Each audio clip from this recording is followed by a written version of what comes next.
It's gone.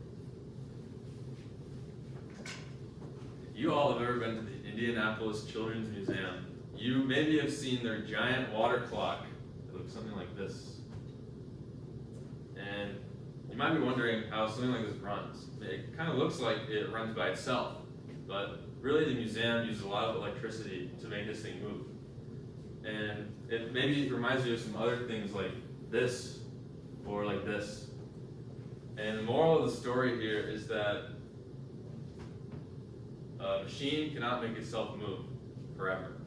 And what scientists have been trying to do for a really long time is try to make a near infinite amount of energy, which just means that we can make energy forever. And it's a lot of energy. My name is Reese Youngblood, and I'm a student at Purdue University, and I've been studying FYE for almost 6 months now. And I'm really excited to tell you about fusion energy. And it sounds really complicated, but I'll explain all of it in just a little bit of time. And so today, well, you guys should really care about this because fusion energy is the future. And while you're growing up, you may see it in the news a lot more. So you should know a little bit about it before it becomes really relevant. Today I'm going to talk about how tokamak works, which is just a fancy word for a kind of fusion reactor. And these kinds of reactors use really hot plasma and magnets and turbines to create electricity. So that's what we'll be talking to you about today. But first, I'm going to talk to you what the fancy word fusion is. And fusion is really just two really small things hitting each other really, really hard and making a little explosion. So whenever I say fusion, that's all I'm really talking about is just two things hitting each other really hard because it produces a lot of power and energy when it does that. You can think of like a big nuclear bomb, like an explosion. It's just that happening at a small scale. So what is plasma? It's another fancy word. When you think of plasma as, have you ever seen those videos on YouTube where they microwave a grape and it produces a lot of light and it kind of goes everywhere? And that's plasma. And I'm not sure why grapes do that, but I do know that plasmas are like a soup of these charged particles. And they're really small things that are kind of electric-y, and they're attracted to big magnets, which I'll get to in a little bit. And plasmas are sometimes referred to as the fourth state of matter. So they're pretty important.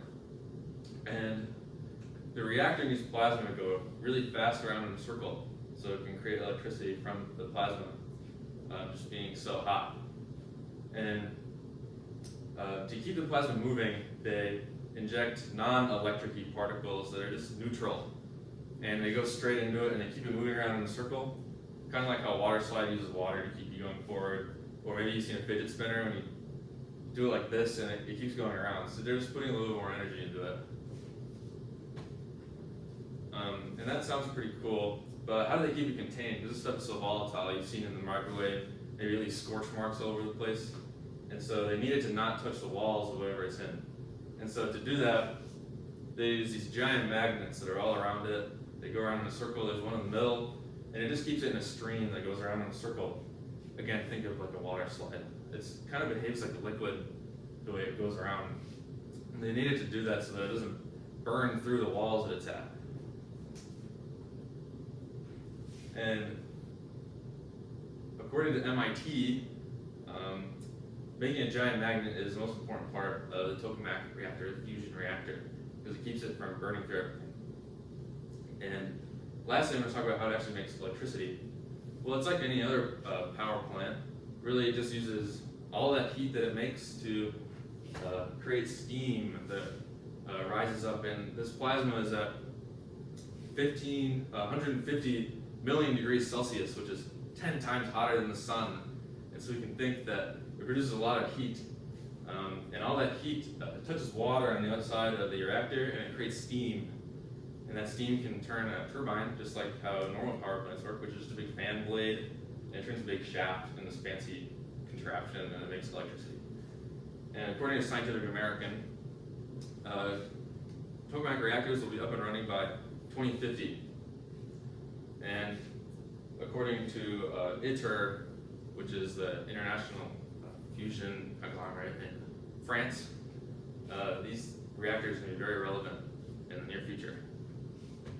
And so today I've talked to you about tokamak reactors and how to use plasmas and magnets and turbines to operate.